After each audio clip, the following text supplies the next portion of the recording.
Bonjour, c'est Ursule encore. On est le 18 février 2020. Alors je viens sonner la trompette aujourd'hui encore et je viens nous encourager, amen, à demeurer dans le Seigneur, à ne pas nous laisser distraire par toutes sortes de situations, mais à garder le focus sur notre Seigneur Jésus-Christ, amen. Alors l'ennemi va intenter toutes sortes de stratégies pour nous éloigner de notre but, mais Jésus-Christ c'est notre but. Jésus-Christ, c'est notre seul projet. Si tu as un projet, que ce soit Jésus-Christ uniquement, c'est le seul projet. Amen. En ces temps de la fin, nous nous trouvons. Jésus devrait être le centre, il devrait être tout pour toi. Alors, il est donc important que tu arrives à ce stade-là, si tu n'y es pas. Amen. Alors, on comprend que souvent, on est pris par toutes sortes d'activités, et puis par toutes sortes, de préoccupations, mais il est important de trouver le temps pour mettre Jésus-Christ la priorité des priorités. Alors, si cela demande que tu puisses te lever 1 heure plus tôt, fais-le. Si cela demande que tu puisses te coucher 1 heure, 2 heures plus tôt, fais-le. Change ton emploi du temps à cause de Jésus-Christ. Amen. Alors, si tu le fais, il t'aidera. Si tu le fais, non seulement ton âme, ton esprit en bénéficiera, mais aussi ça aura une retombée éternelle, puisque c'est pour le salut de ton âme que tu es en train de faire toutes ces choses-là. Alors que le Seigneur nous donne vraiment de pouvoir arriver à un état où Jésus-Christ est notre tout. Amen. Alors aujourd'hui, j'ai voulu, me concentrer un peu sur la façon dont nous nous regardons. Amen. Alors je viens parler de trop confiant en tes capacités. Es-tu trop confiant en tes capacités? Alors, si c'est ton cas, il est très important que tu descendes de ta montagne. Amen. Parce que on est dans le temps où toute montagne sera abaissée et toute vallée comblée parce que le roi de gloire arrive. Alors, tu ne peux pas dire que tu appartiens à Christ et tu es imbu de toi-même. Malheureusement, c'est ça qui se retrouve dans la maison de Dieu. Malheureusement, c'est ça qui se retrouve souvent en nous. Alors, il est donc important que chacun s'examine. Parce que si, en fait, il y a eu quelqu'un qui est vraiment, en tout cas, qui était terre à terre, c'est bien notre Seigneur Jésus-Christ. Parce que la Bible nous dit qu'il a quitté toute la gloire, tout ce qu'il avait de meilleur, et il est venu. Amen. Il a choisi l'une des familles pauvres. Et, il s'est fait enfant dans cette famille-là, parce que la preuve est que il était pauvre, était que quand on est allé le présenter à l'église après une semaine, c'était des tourtereaux qu'on a apportés. Et la loi de l'Éternel à Moïse disait que si c'est une famille qui a moins de moyens, alors il faut apporter, je pense, des tourtereaux. Il y a certaines choses qu'il fallait apporter, y compris les tourtereaux, et on savait que c'était une famille à faible moyen. Amen. Alors, Jésus-Christ est venu dans toute l'humilité. Alors, et il nous enseigne à faire pareil. Il y a des personnes, quand tu les vois, elles sont d'une humilité déconcertante. Et pourtant, elles portent en elles tout un bagage. Amen. Il est donc important qu'on soit l'exemple de Christ. Alors pour cela, j'aimerais qu'on plonge le regard sur certains passages et surtout, qu'on se dépouille de nous-mêmes. Parce que si tu n'es pas dépouillé, Jésus ne peut pas te remplir. Il est important que tu te dépouilles afin de revêtir Christ. Amen. Parce que Christ, c'est le vêtement que tu dois avoir sur toi en ce temps où tu te trouves. Déjà, c'est le vêtement que tu dois avoir sur toi en tout temps. Et en ce temps où nous nous trouvons, il est très très important que nous puissions revêtir Christ, comme dit la parole de Dieu. Amen. Alors, quelqu'un qui est trop confiant en lui, en ses capacités, c'est quelqu'un qui envoie le signal qu'il est arrogant. Amen. Souvent, on ne se rend pas compte. Souvent, on se dit que non, ce n'est pas de l'arrogance, mais c'est de l'arrogance. Et souvent, l'arrogance va même très loin. C'est que souvent, on joue à la personne qui est humble et puis ça saute à l'œil. Et c'est souvent dégoûtant. Amen. Alors, c'est quoi être arrogant? Un arrogant, c'est quelqu'un qui manifeste à l'égard des autres un orgueil méprisant. C'est quelqu'un qui est fier. C'est quelqu'un qui est dédaigneux. C'est quelqu'un qui est insolent, présomptueux, suffisant. Et c'est quelqu'un qui a en lui un sentiment d'élévation.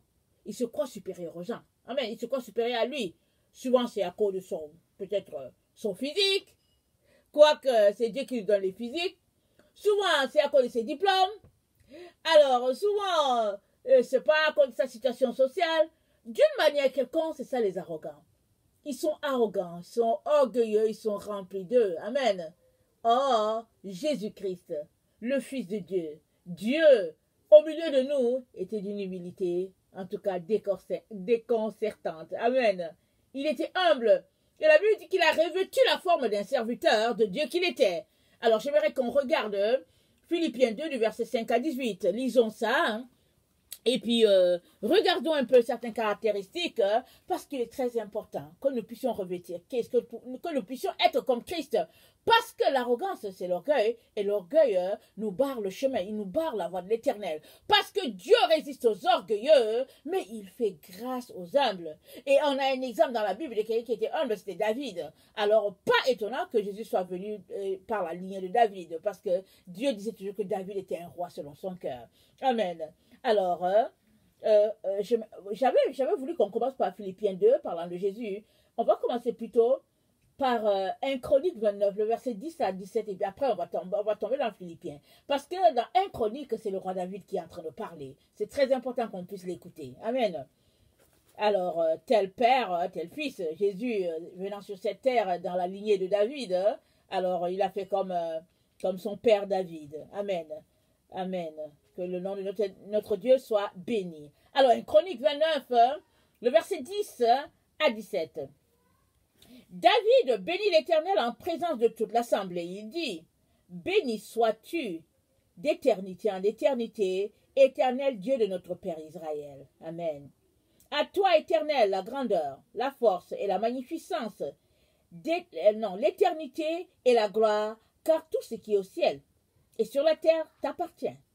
À toi, Éternel, le règne, car tu t'élèves souverainement au-dessus de tout. Amen.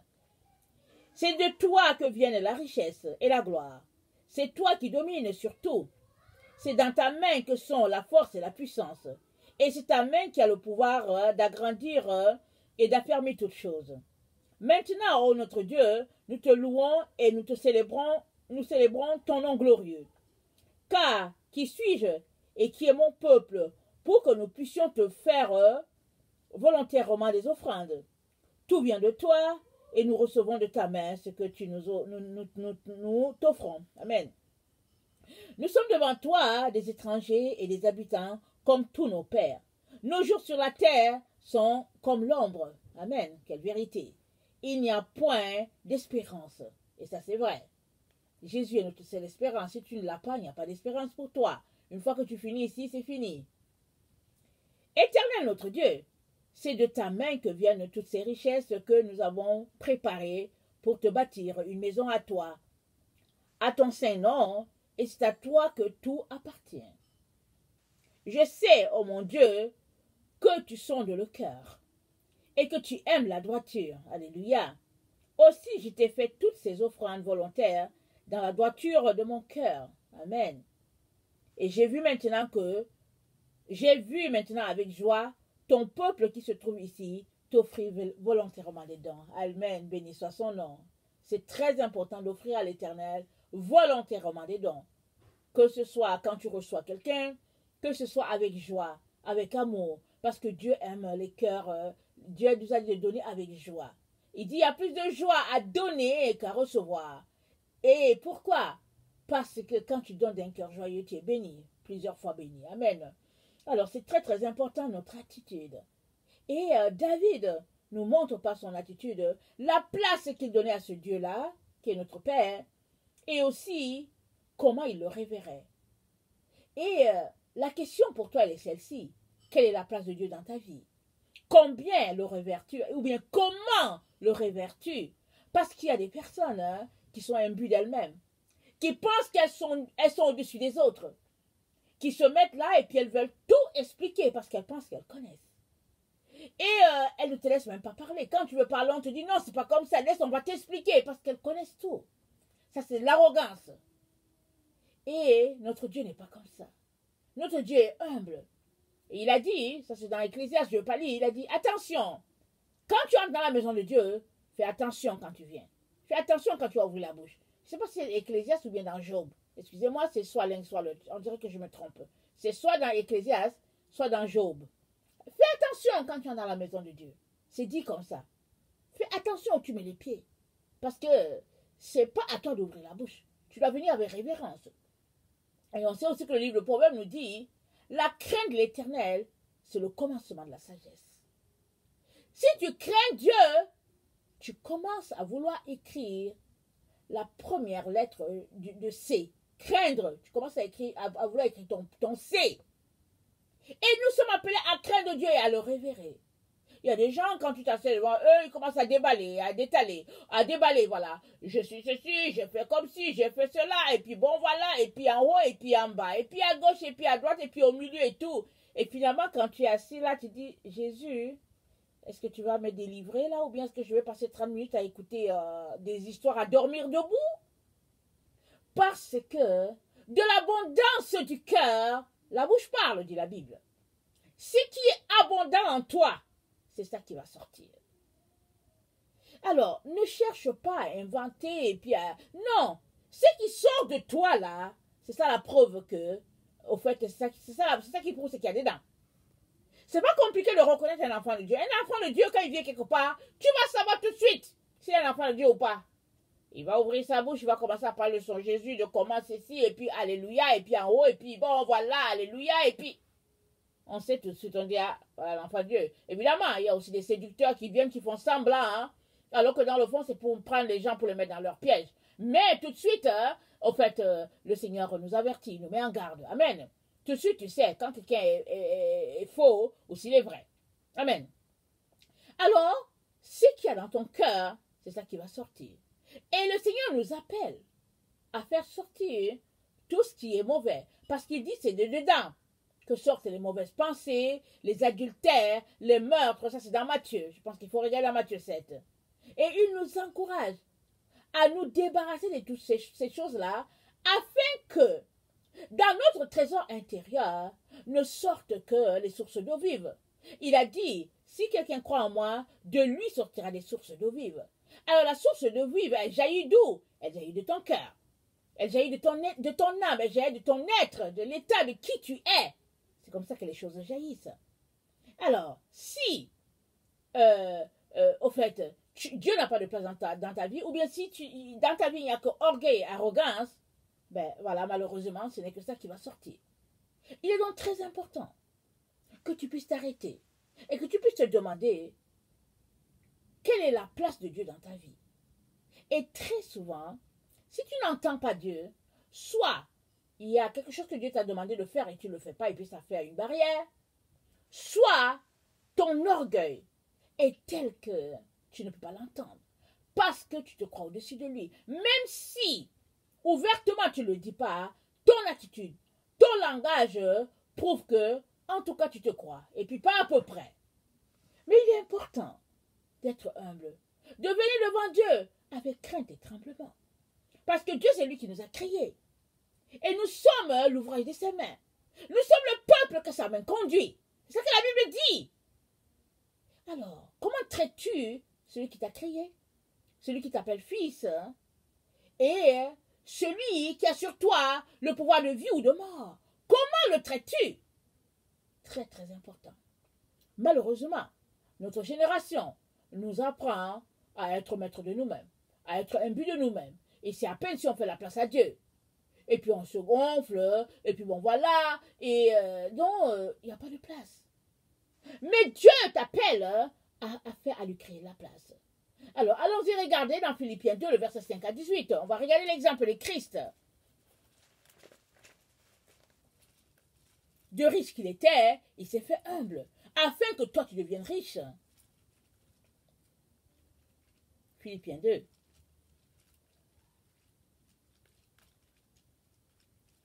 Dans notre société, on est riche en fonction de ce qu'on a. On dit, je suis à tel poste, et puis on se croit. On arrive chez soi, on regarde sa maison, on se dit, bon, voilà. Et puis on est versé vers les choses extérieures. Les choses vers lesquelles le Père n'est pas porté. C'est vers là qu'on est porté. On dit, ah oui, il est ceci, et puis bon. Et puis, vraiment, quand on regarde ça avec recul, c'est quand même dégoûtant. Hein?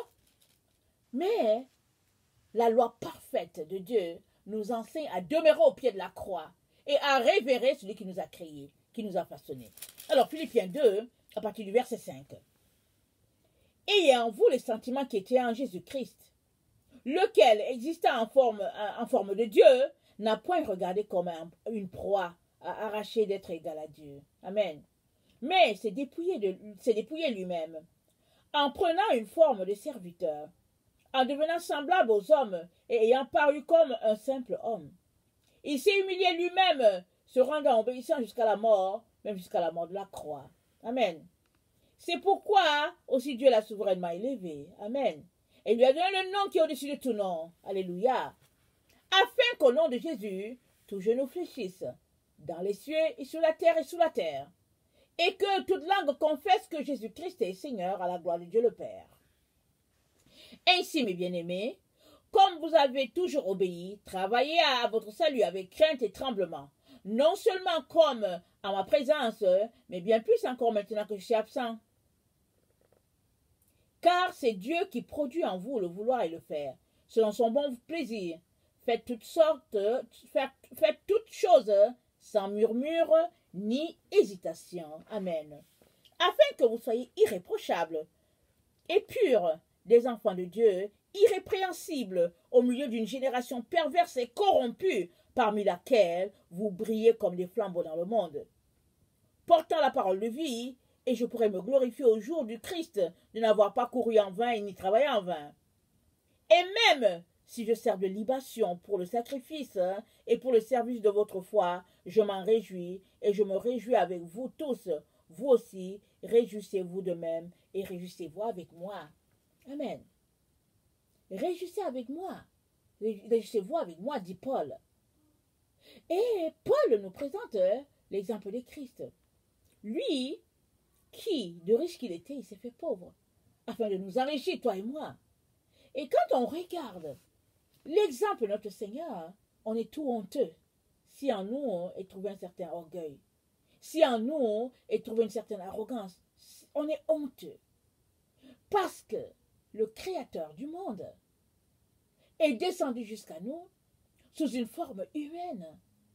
Et la Bible nous dit qu'il n'a pas voulu être égal à Dieu. Il s'est fait humble. Les gens ont craché sur lui. Les gens l'ont frappé. On l'a mis sur le bois. On l'a humilié comme un brigand, comme une vulgaire personne. Mais Dieu dit, c'est pour toi et moi qu'il a fait cela.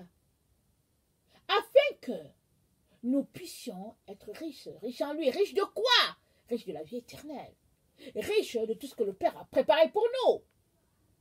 Alors, si tu saisis cela, tu dois aussi saisir qu'il est temps que tu puisses aussi te faire pauvre afin que quelqu'un d'autre puisse s'enrichir en Christ. Que d'être impédant et puis de vraiment d'étaler ton savoir et puis ça pue au fait. C'est ça l'histoire. Ou bien de se présenter comme si on était spécialiste de quelque chose, de quelqu'un et puis non, c'est dégoûtant. C'est dégoûtant. Il est important de faire la place à ce Dieu-là. Et puis, tu sais quoi? Tu ne peux pas avoir Jésus dans ta vie et être orgueilleux. Ce n'est pas possible. Si tu l'es, c'est que tu n'as pas Jésus. Parce qu'une fois que tu as Christ, en tout cas, une fois que tu le reçois, tu n'as pas le choix que d'être humble. Et puis, si tu es encore orgueilleux, peut-être que tu n'es pas tombé sur le passage, tu ne sais pas. Ou bien, peut-être au fait que tu as quitté la grâce divine, que tu n'es plus sous la grâce. Alors c'est pourquoi tu essaies de te vanter de quelque chose. Mais sinon, quand on connaît l'amour de Christ, on ne peut pas se vanter. On peut qu'aller se cacher. Parce qu'on a honte que la personne, lui, n'a pas péché. Et on l'a fait pécher pour toi et moi. Et on l'a hissé au bois, comme un trophée en disant, oui, voilà le brigand, voilà le brigand. Alors que dans le fond, il s'est laissé clouer. Il s'est laissé frapper pour toi et moi. Et ça, c'est une leçon de vie. Alors, il y a des gens qui vont dire, oh non, mais il ne faut pas exagérer. Et puis, il y a des gens qui vont toujours trouver une explication à quelque chose. Parce qu'ils connaissent. Et c'est ça, l'arrogance. Mais nous sommes appelés à nous faire humbles. À être petits. Parce qu'en étant petits, Dieu va nous élever. Amen. Dans Apocalypse 5, on a le schéma ou bien la photo de ce que ces gens-là font au ciel. Apocalypse 5, le verset 13 à 14. Voilà ce qu'ils faisaient. Ça dit, je vais lire à partir de 11. Je regardais et j'entendis la voix de beaucoup d'anges autour du trône, et des êtres vivants et des vieillards, et leur nombre était des myriades, de myriades et des milliers de milliers. Amen. Quand on lit ça, moi j'ai dit, ah, le Seigneur, il aime vraiment beaucoup les gens. Parce que souvent il dit que bon, il y a peu qui vont au ciel. C'est-à-dire qu'on voit que Dieu aimerait remplir le ciel de toute sa création. C'est ça qu'il aimerait. Alors, ça nous présente le nombre des anges qu'il y avait au ciel. Milliers des milliers, myriades de milliards, ça c'est beaucoup, beaucoup d'anges. Amen. Et ces anges-là, ils sont au ciel, mais il y a aussi les humains qui sont là-bas. Ok. Le verset 12. Il disait d'une voix forte, l'agneau qui a été immolé est digne de recevoir la puissance, la richesse, la sagesse, la force, l'honneur, la gloire et la louange. Et toutes les créatures qui sont dans le ciel, sur la terre, sous la terre, sur la mer, et tout ce qui s'y trouve, je les entendis qui disaient, à celui qui est assis sur le trône, et à l'agneau soit la louange, l'honneur, la gloire et la force au siècle des siècles. Et les quatre êtres vivants disaient Amen. Et les vieillards se prosternèrent et l'adorèrent. Amen. Ils sont au ciel. Ils se prosternent et ils l'adorent. Mon frère, ma soeur, j'espère pour toi que là sur la terre où tu es, tu as appris à te prosterner et à adorer Dieu. J'espère pour toi. Amen. Et si tu ne l'as pas fait, il est temps que tu viennes devant Dieu à genoux. Que tu viennes devant lui à genoux. Amen. Moi, avant, quand je venais là où je suis en train d'enseigner, je suis assise sur un petit fauteuil. C'est là un peu plus confortable où j'enseigne. Mais avant, quand je priais, je vais m'asseoir sur des chaises. Parce que bon, on s'assoit et puis on prie. Ok? Mais quand j'étais chez mes parents priaient Dieu à genoux. Ils étaient à genoux. Et quand on était petit, en tout cas, si tu vois papa et maman à genoux, c'est pas toi qui vas t'asseoir. Hein, j'espère que tu comprends cela. Alors, on a appris à nous mettre à genoux pour prier. Mais après, on finit par perdre les habitudes. On les a quittés. Et puis bon, pour une raison X et Y, on dit, oh, on a mal au genou et tout. Alors, j'ai développé de prier à genoux. Pas à genoux, j'ai développé de prier assis sur une chaise quand j'ai quitté mes parents. Ok? Mais quand le Seigneur m'a appelé d'aller en ligne, ça n'a pas pris long, hein. Il m'a dit, Ursule, à genoux. À genoux. Et je veux vous dire que ce n'est pas facile. Parce que, écoutez, moi je suis dans la cinquantaine, hein, je ne suis pas un petit enfant. Alors, on a souvent, les genoux sont rassis, et puis c'est difficile. Quand on monte les escaliers, et puis on a l'impression, c'est difficile, mais en tout cas, c'est devant Dieu. Et puis, alors finalement, je me suis trouvé un oreiller de prière, et je ne viens pas, si je ne suis pas capable de venir à genoux, je viens au moins, je m'assois, par terre. Là, par terre, amen. Même le sol là-bas, c'est mieux. Et depuis que j'ai commencé à faire ça, j'ai commencé à voir vraiment que Dieu est au-dessus de moi. Vraiment. Il est au-dessus. Et je me suis souvent demandé, je dis, mais pourquoi je ne faisais pas ça? Pourquoi? Parce que l'attitude est à voir a quelque chose à voir dans ta relation avec le Seigneur. Ne néglige pas cela. Ne méprise pas les choses que tu penses que ce n'est pas important. Devant le Père, c'est important. Parce qu'au ciel, les gens adorent Dieu. Voilà ici. On dit que les quatre êtres vivants disaient Amen. Et les vieillards se prosternèrent et l'adoraient. Les vieillards. Quand on dit vieillards, je ne sais pas quel âge ils ont. Je ne sais pas combien de temps ils sont là-bas. Alors si les vieillards se prosternent pour adorer Dieu, qui suis-je, moi qui a 50 ans, qui est dans la cinquantaine, qui suis-je? Je me tenais debout pour dire oui, et puis Dieu, et puis... Mais non. Il y a des gens, souvent tu les entends prier, tu dis c'est mon Seigneur, pardonne-leur. Pardonne-leur parce que je pense qu'ils ne savent pas ce qu'ils font. Ou bien quand tu les entends parler et dire quelque chose, tu dis Jésus, pardonne, je t'en supplie, et pitié de cette personne-là. Parce que je pense qu'elle ne sait pas, elle ne réalise pas. Mais c'est parce qu'elle est voilée. C'est parce que les démons, en tout cas, font leur part en la personne. Parce que Dieu est Dieu. Et on doit savoir cela, qu'il est Dieu, en haut dans les cieux. Et on doit être petit devant lui. Il nous a créés, il nous a façonnés. Imagine-toi, toi, un artiste, en train de prendre de l'argile pour façonner un ustensile, et puis l'ustensile commence à te parler avec arrogance, et puis l'ustensile te dit, hey, ne m'utilise pas comme ça, et puis bon, voilà, et puis bon, après tout, tu m'as trop mis dans le four, et puis, écoutez, comment te sentirais-tu? Il est important que tu projettes cela sur ta relation avec Dieu, et que tu réalises que tu as besoin de venir dans l'humilité devant Dieu. Tu as besoin de te courber, de mettre tes genoux au sol. Tu as besoin de venir à même le sol devant ce Dieu-là. Parce qu'il est Dieu, il est créateur. Ça, c'est très, très important. Amen. Allons-y lire le psaume 2. Il nous en dit long sur notre créateur. Amen. Il est très court, pas long, mais ô combien riche. Alors, le psaume 2. Pourquoi ce tumulte parmi les nations? Ces vaines pensées parmi les peuples. Pourquoi les rois de la terre se soulèvent-ils? Bonne question. Et les princes se liguent-ils avec eux contre l'Éternel et contre son nom? Brisons leurs liens. Délivrons-nous de leurs chaînes. Celui qui siège dans les cieux rit. Le Seigneur se moque d'eux. Puis, il leur parle dans sa colère. Il les épouvante dans sa fureur. C'est moi qui ai oint mon roi. Sur Sion, ma montagne sainte, je publierai le décret. L'Éternel m'a dit, tu es mon fils. Je t'ai engendré aujourd'hui. Demande-moi et je te donnerai les nations pour héritage, les extrémités de la terre pour possession. Tu les briseras avec une verge de fer. Tu les briseras comme le vase d'un potier. Et maintenant, roi, conduisez-vous avec sagesse. Amen. Juge de la terre, recevez l'instruction. Servez l'Éternel avec crainte. Et réjouissez-vous avec tremblement. Baisez le Fils de peur qu'il ne s'irrite, et que vous ne périssiez dans votre voie, car sa colère est prompte à s'enflammer. Heureux tous ceux qui se confient en lui. Heureux tous ceux qui se confient en l'Éternel. Il dit de baiser le Fils, parce que le Père a remis toute autorité entre ses mains. C'est lui le juge suprême. Ton attitude à ta voix.